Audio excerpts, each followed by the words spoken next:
There was one raptor that I was very, very close to in the first film, and we had a bit of a thing going, and we wanted to get back together on this one, and we're probably getting married in early next year. You're the first to know. Jurassic Park has got to be one of the most baffling blockbuster franchises of all time. Ever since it relaunched 10 years ago, each subsequent entry has earned well over $1 billion at the global box office, regardless of their critical reception, while Jurassic branded merch continues to rake in genuinely eye-watering sums of money for Universal year after year, even when there isn't a new film out in theaters. Yet, if you go online, you'd be hard-pressed to find anyone who actually likes the Jurassic Park films beyond Steven Spielberg's 1993 classic. Obviously, the internet is an imperfect reflection of reality, even at the best of times, but still, that's kind of remarkable, right? Like, here's a 6, now 7, movie franchise that has only gotten more profitable as the movies have become less beloved. Like, how is that even possible? Well, I mean, one explanation is that people just have so much goodwill for the original Jurassic Park that they keep showing up for the sequels, even if they didn't necessarily love the last one.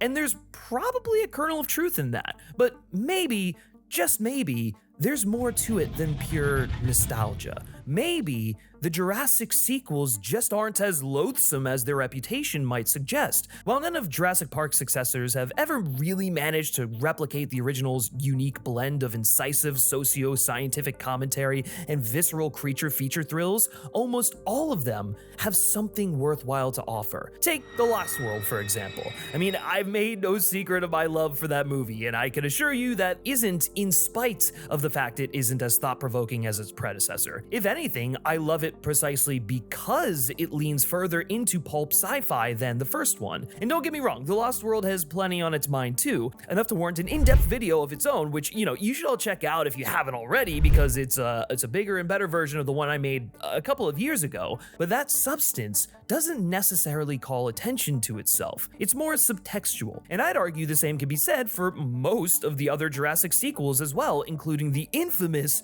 Jurassic Park III. Alan. A film so universally reviled, it put the series in the ground for 14 years and crystallized, or I guess I should say fossilized, its reputation as a series of diminishing returns. Clocking in at just a hair over 90 minutes, JP3 remains the nadir of the series for quite a lot of people, encapsulating everything audiences disliked about The Lost World without any of Spielberg's signature style to smooth over the cracks.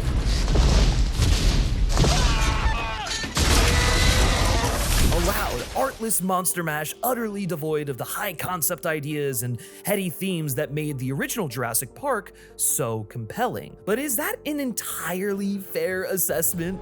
Well, I mean, if you looked at the title of this video before you clicked on it, then you probably already know where I'm going with this, because the short answer is no.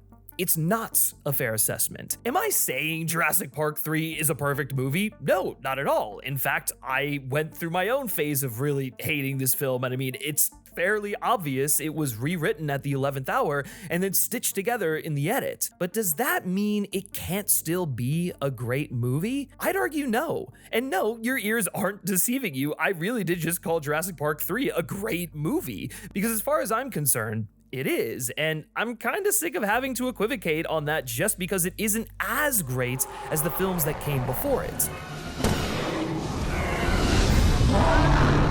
I feel like the main reason the Jurassic sequels have the reputation they do is because they're constantly being compared to the original, which isn't a particularly fair way to measure a film's value, in my opinion.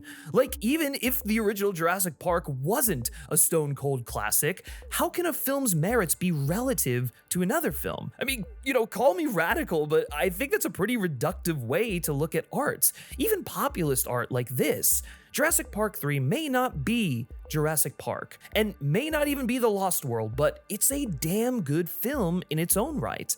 One that succeeds in telling the story it set out to tell, despite a complicated production, and manages to advance the story of Jurassic Park in a way that feels as intellectually and thematically in tune with Michael Crichton's novels and the films they inspired as any other movie in the franchise, even if it doesn't always wear it on its sleeve. But before I can explain myself, a quick word from today's sponsor, Factor. Unless you're a T-Rex, you probably can't rely on a steady stream of terrified goats to keep your appetite satiated throughout the week. But Factor offers the next best thing. With 35 weekly menu options, including popular options like Calorie Smart, Keto, Protein Plus, or Vegan and Veggie, plus more than 60 add-ons every week like breakfast, on-the-go, lunches, snacks, and beverages, Factor takes the stress out of meal planning. Every fresh, never frozen meal is chef-crafted, dietitian-approved, and ready to eat in just 2 minutes. And when things get hectic, Factor is flexible. You can change your order up every week with plans ranging from 4 to 18 meals per week, or pause or reschedule your deliveries anytime. It's that easy. I know for me personally, the rising cost of groceries has been a big concern in my house, but thanks to Factor, I can always count on delicious meals made with quality ingredients at an affordable price. Just having that peace of mind is almost as good as the food itself. I mean, I got chicken and steak dinners from Factor that were absolutely to die for. So what are you doing? Head on over to factor75.com or click the link below and use code 50FilmSpeak to get 50% off plus free shipping on your first Factor box. That's code 50FilmSpeak at factor75.com to get 50% off plus free shipping on your first box. And thank you so much to Factor for sponsoring this video. It's no secret that the production of Jurassic Park III was an unmitigated disaster. With no existing source material to draw from, the filmmakers struggled for years to settle on a direction for the story. Early on, Steven Spielberg, now serving as an executive producer rather than director, pitched the film as an homage to Robinson Crusoe, with Alan Grant living on Isla Sorna to observe raptors in their natural habitat like a paleontological Jane Goodall. Over time, that idea morphed into something more akin to Lord of the Flies meets an 80s slasher movie and would have featured a group of teens getting marooned on the island and having to fight for survival. After almost 3 years of limbo, screenwriter Paul Buckman delivered a draft that finally showed promise. Although the script wasn't officially locked in, pre-production began under the assumption that the final shooting script would more or less resemble Buckman's draft. However, Steven Spielberg and the man enlisted to replace him in the director's chair, Joe Johnston, still had reservations. Johnston, in particular, felt the story was overly complicated, and so just 5 weeks before principal began, with a cast and crew in place and set pieces already well into development, he and Spielberg decided to scrap the script entirely. A batshit insane move that many cites as the film's original sin. But as counterintuitive as this might sound, I actually think this decision sort of saved the movie. Because truth be told, Johnston and Spielberg's concerns were valid. Buckman's script is undeniably interesting, but way too cluttered. I mean, there's just a few too many moving parts and none of them totally cohere. It should go without saying that it's a really bad idea to scrap your script a little over a month before shooting, but given the script's issues, I get why they did it. So, after consulting with David Koepp, the writer of both previous Jurassic films, Johnston brought in Alexander Payne and Jim Taylor. And yeah, you heard me right. That's Alexander Payne and Jim Taylor, the people you'd probably least expect to write a Jurassic Park film. They were brought in to streamline the story while retaining as many of the key cast members and set pieces from Buckman's script as possible. You know what? It works. I'm not saying it's a seamless rewrite by any means, but the story Payne and Taylor pulled together is infinitely more cohesive than Buckman's draft. And the fact that they managed to do such an extensive rewrite in so short a time frame is nothing short of miraculous. Regardless of what you think of this movie, it really should have been 10 times worse. And it wasn't just the plot that got an overhaul. In paring down the story so much, Payne and Taylor also had to rework a majority of the characters. While roles like Billy and Cooper remained relatively unchanged, others underwent extensive retooling to better fit the new storyline. The character with the most dramatic rewrite was, ironically, the film's only returning cast member, Dr. Alan Grant. In Buckman's script, Dr. Grant is characterized as someone eager to get back onto the island so that he can study the raptors. It's so fundamental to his characterization that one draft even ends with him refusing to leave the island.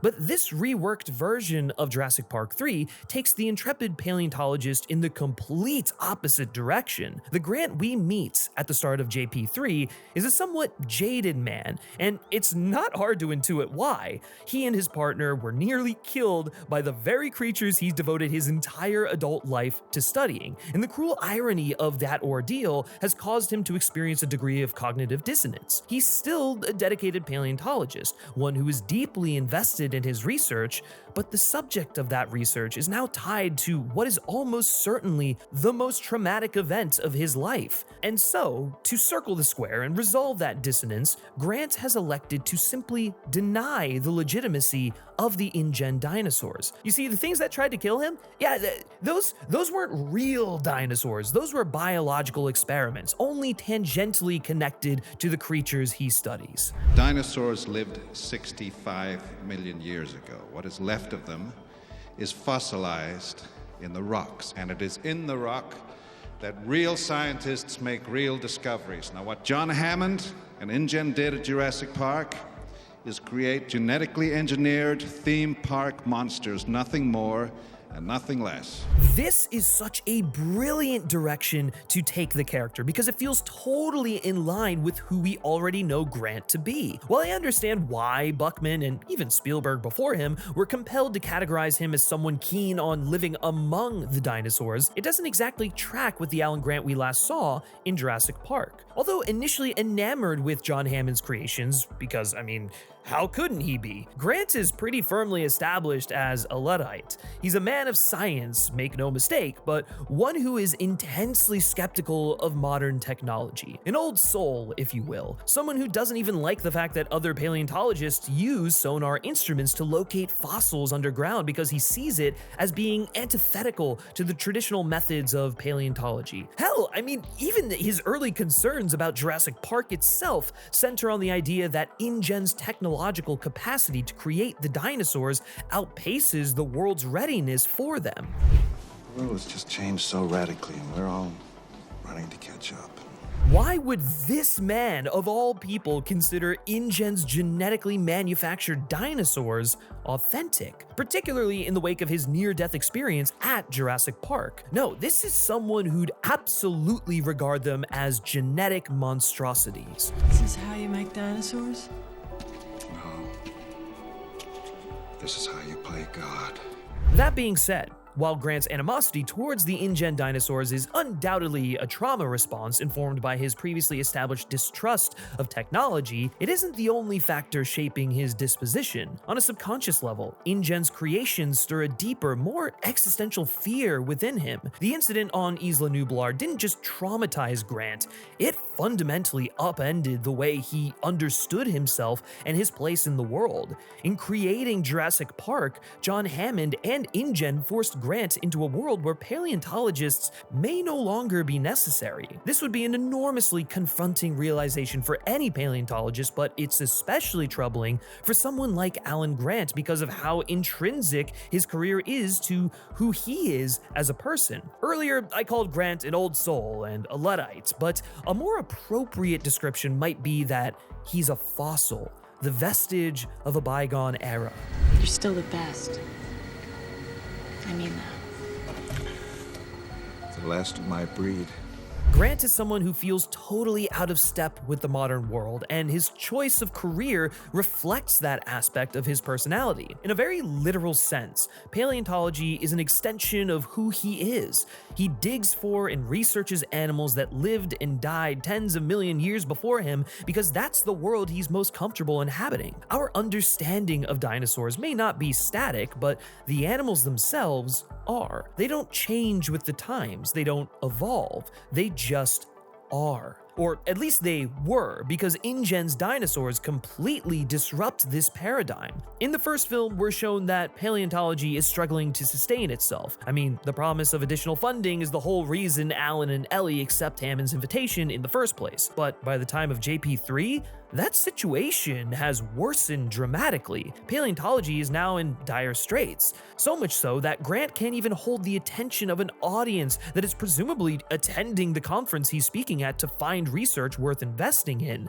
And when they finally do perk up, it's only to ask about Jurassic Park, or question why he's even still bothering with his research at all. Your theory on raptors is good and all, but isn't all this conjecture kind of moot?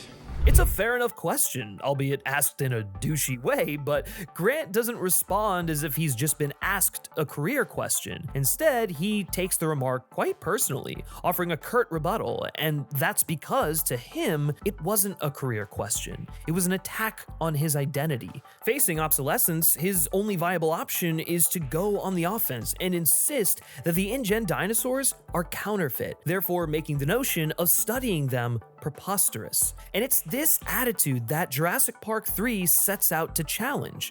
Like in the first film, where Grant's evolution into a paternal figure constitutes the backbone of the story, Payne, Taylor, and Johnston wisely make Alan's character arc the central narrative component of this threequel. Every plot point and supporting character in the film serves to interrogate Grant's attitude towards the dinosaurs and push him towards the realization that he's been wrong. If you've watched our Lost World video, then you're probably noticing how reminiscent this is of the way that film is constructed. And yeah, I think these two sequels make for nice companion pieces. Jurassic Park III is essentially doing for Alan Grant what The Lost World did for Ian Malcolm, forcing him to confront the ways in which his experience at Jurassic Park has affected him. JP3 also uses Grant's arc as a means to further expand on one of The Lost World's most significant themes, which is that regardless of how they were created, the InGen dinosaurs are in fact real animals and deserve to be treated with dignity and humanity. Steven Spielberg and David Koepp went to great lengths while developing The Lost World to depict the dinosaurs as being more than just InGen's intellectual property.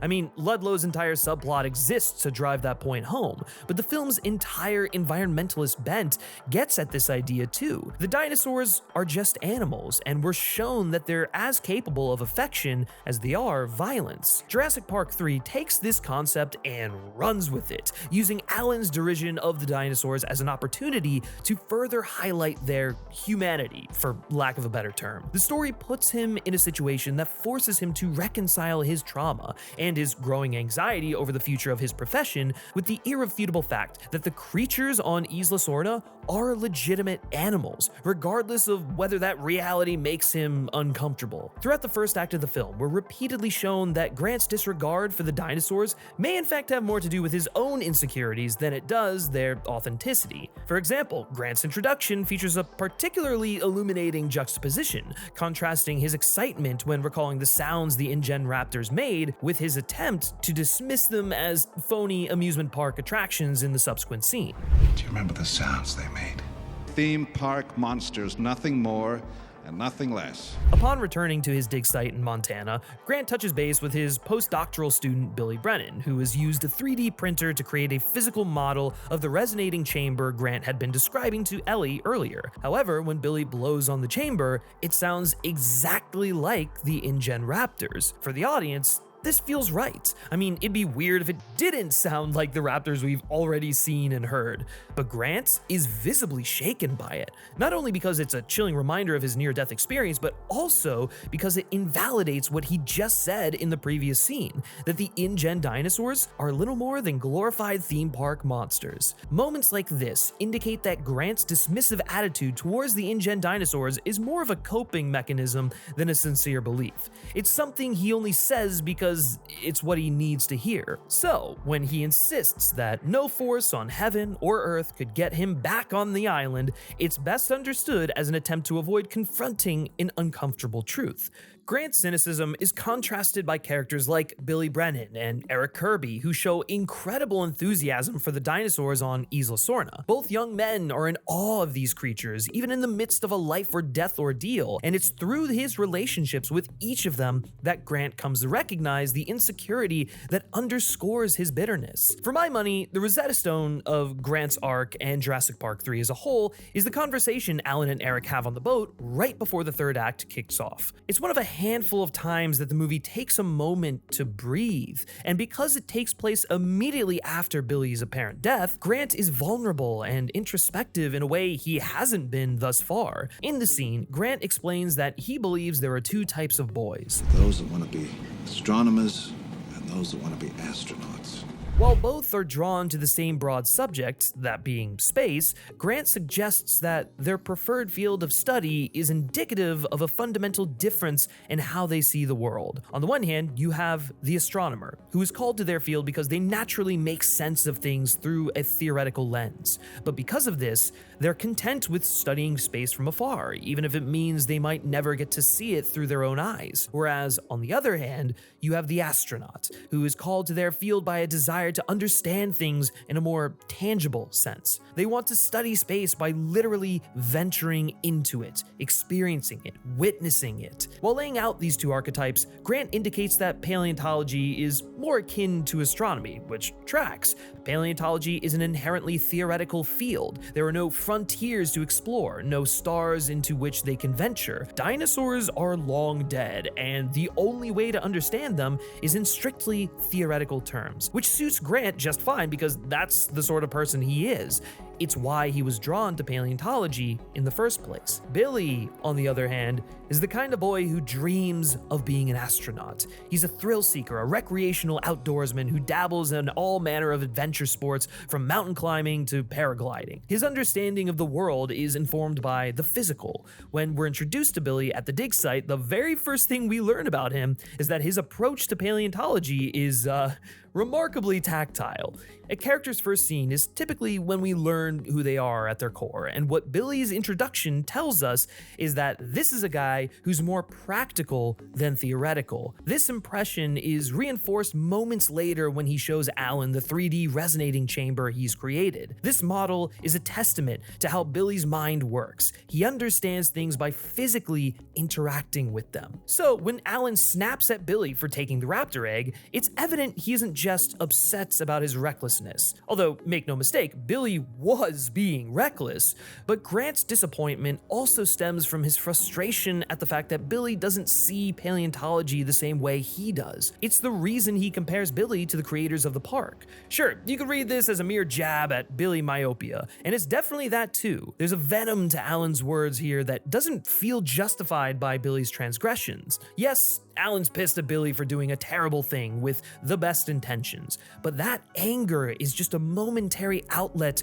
for a deeper rage. What Alan's really mad about is the way the world has changed thanks to people like Billy. People who need to understand the world in a more tactile way and will take unnecessary risks to make that possible. And so, when Billy does something stupid, Grant takes all that pent-up frustration out on him. Because as a young man not yet set in his ways, Billy is ultimately a benefactor of the new paradigm InGen created, while Alan is seemingly a victim of it. You know what the last thing I said to him was? I said, "You're as bad as the people that built this place." Which wasn't true. Billy was just young. I mean, Joe Johnston even punctuates the exchange with the first moment of pure wonder in the film, with Alan and the Kirbys pausing to marvel at the majesty of the dinosaurs, directly mirroring the first time Grant ever encountered a living dinosaur, almost as if to suggest he's finally allowing himself to see the beauty in them again. There's a difference between imagining and seeing, be able to touch them. That's all that Billy wanted.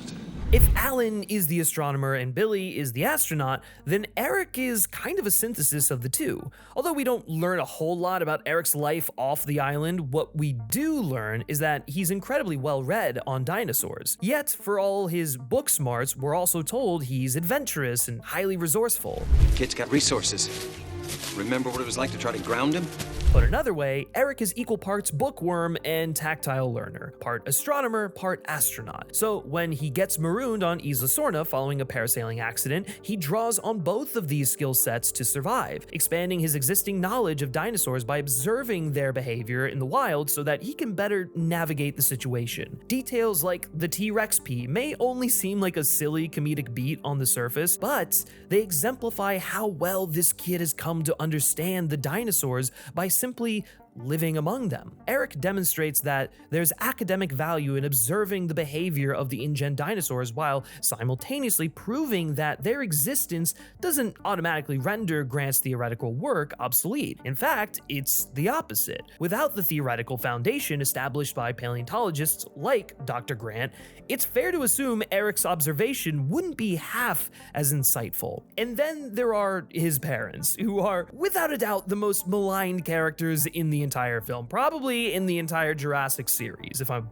being honest. The hate boner people have for the Kirbys has always bugged me a little bit, even if, yeah, I did go through a phase of hating the Kirbys as well, thinking they were annoying. Maybe it's just because I'm a sucker for civilian characters and adventure stories like this, but personally, I've always appreciated their presence in the film. I think they go a long way towards making the stakes feel real because they're reacting to them in a way any normal person would if put in their shoes. In a lot of ways, they remind me of another criminally underappreciated adventure movie, Willie Scott from Indiana Jones and the Temple of Doom. Like Willie, the Kirbys get a lot of flack for simply reacting to an extraordinarily intense situation like actual human beings. And look, I get it. A lot of you just don't find the tricycle plots of it all very entertaining. The screaming and bickering is too grating, but that's the whole point. Paul and Amanda aren't meant to be frustrating people. The humor of their characters is derived from how much the rest of the cast can't stand being around them. Amanda? Ben! Amanda, honey, Dr. Grant said that's a bad idea. What? He says it's a bad idea. What's a bad idea? I don't know, I've just never understood complaining about something that a movie is very clearly doing on purpose as if it's some massive oversight by the filmmakers. Whether the humor lands for you is entirely subjective, but it's a bit silly to act like Joe Johnston and company didn't realize how annoying the Kirbys were. But hey, I mean, they aren't just here for comedic relief. Like their son, Paul and Amanda actually serve an important role in Grant's narrative arc. In my video on The Lost World, I explained that Steven Spielberg and David Koepp presented the T-Rex in that film as a mirror to Ian Malcolm in an effort to deepen the film's overall exploration of parenthood. And Jurassic Park III does something remarkably similar with the Kirbys, paralleling their mission to rescue their son with the raptors, who only pursue the humans to retrieve their stolen eggs. Not unlike the Kirbys, who essentially kidnap Dr. Grant so that he can help them find Eric, the raptors are initially framed as irredeemable monsters. At one point, they're literally shown floating in tubes in an abandoned lab to further emphasize their seemingly unnatural existence. But as the film goes on, it becomes clear that they aren't vicious monsters at all.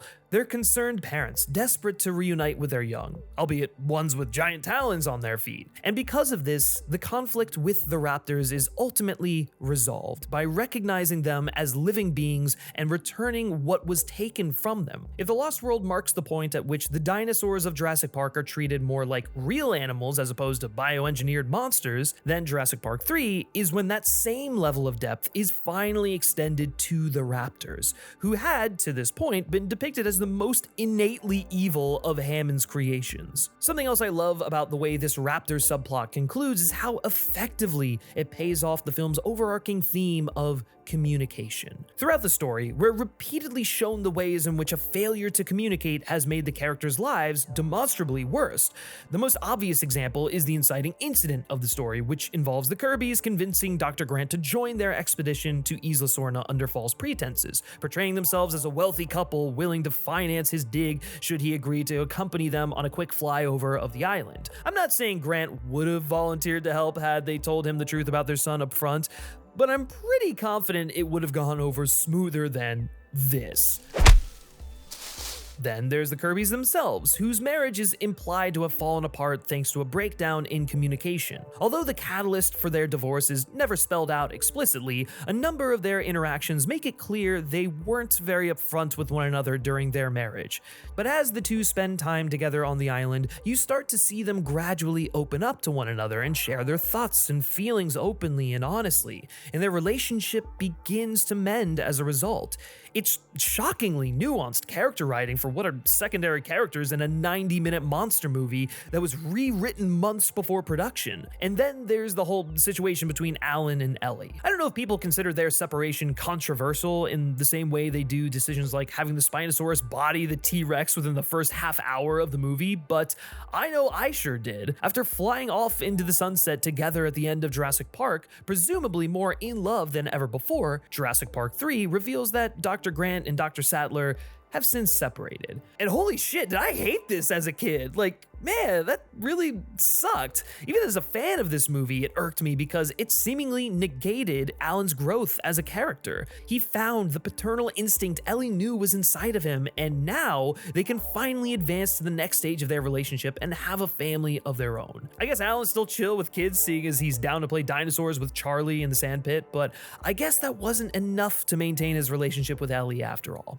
According to Joe Johnston, this decision was made because he didn't buy Sam Neill and Laura Dern as a romantic pairing, which is a pretty petty reason to split up a fan favorite couple in my opinion, but as time has gone on, I've cooled on this creative decision significantly. The main reason it kinda works for me now, despite this admittedly shallow rationale, is the execution. Rather than completely writing Ellie out of the film the way Buckman did, Payne and Taylor tie Alan and Ellie's failed relationship to the theme of communication. As with the Kirbys, we're never directly told why they called it quits, but it evidently wasn't for a lack of love. These are two people who unquestionably still hold a candle for one another. You're still the best. I mean that. But it's also just as clear that poor communication played a role in their breakup. Ellie literally has to remind Alan to reach out if he needs anything as he's pulling out of her driveway, because she seems to know from experience that he won't say anything otherwise. I just want to say if you ever need help with anything, sometimes you forget to ask. So you can call me. Anything, anytime. Sure. Not to mention that later in the film, Alan straight up admits to withholding his feelings during their relationship. She was the one person I could always count on. I owe her a lot. Well, I don't think I ever told her that. All of this is why I think it's so fucking cool that the finale of the movie revolves around an earnest attempt at communication. I get that the confrontation with the raptors is a bit of an anticlimax after the Spinosaurus showdown, which is itself a little too abrupt, but the entire film feels as though it's been building to this moment. Using the resonating chamber Billy created at the start of the film, an object that symbolizes Grant's reticence to treat the dinosaurs as real animals, Alan communes with the raptors to de-escalate the situation. He doesn't have a full-blown conversation with them or anything because, I mean, that'd be stupid. But he mimics the calls he's observed them using to challenge the pack's dominance and convince them that he has backup on the way. For a film that's often dismissed as being underwritten, this is exceptionally economic storytelling. In one fell swoop, Payne, Taylor, and Johnston effortlessly pay off the film's two biggest thematic through lines. Alan recognizes the raptors as animals and uses his experience observing them in the wild to communicate with them and neutralize the situation. I mean, come on, that's so fucking good. It even kind of makes the talking raptor in Alan's dream feel less ridiculous. Because, I mean, yeah, goofy visual or not, that's pretty much where the story was heading the whole time. And if the confrontation with the raptors didn't convey its point about communication strongly enough, the film drives the message home moments later on the beach. Not only are Grant and the Kirbys rescued because Grant finally reached out to Ellie, calling her in his moment of need, but we close on a shot that deliberately parallels the final shot of the original Jurassic Park. Instead of watching pelicans through the helicopter window, Grant looks out to the horizon to see a flock of pteranodons soaring into the sunset. If the final shot of Jurassic Park is meant to illustrate the persistence of Mother Nature and the inevitability of evolution, of life finding a way, then the final shot of Jurassic Park III is one last affirmation of Grant's growth. He now regards the pteranodons as legitimate animals, no different to the pelicans in the original film. It's a poetic ending to Grant's story and the original Jurassic Park trilogy as a whole, one that sets the stage for a world in which mankind must learn to coexist with dinosaurs the same way Alan has. Speaking of dinosaurs though, I can't believe I've talked about Jurassic Park III for for this long without singing the praises of the Spinosaurus. What a well-realized antagonist. I know a lot of you don't fuck with him because he feels like an arbitrary attempt to go bigger and badder, and make no mistake, that's exactly what it is, but I'd be lying if I said it didn't work for me. Like the T-Rex or the raptors before him, the Spinosaurus is terrifying, a ruthless apex predator that eviscerates everything unfortunate enough to land in its path, even planes. There's no question that having him kill the T-Rex was an indelicate way to spell the Spinosaurus as the new king in town, but it's fucking effective. Although it's set on the same island as The Lost World, Jurassic Park III trades that film's redwood forests for an untamed jungle, more akin to one featured in the original Jurassic Park,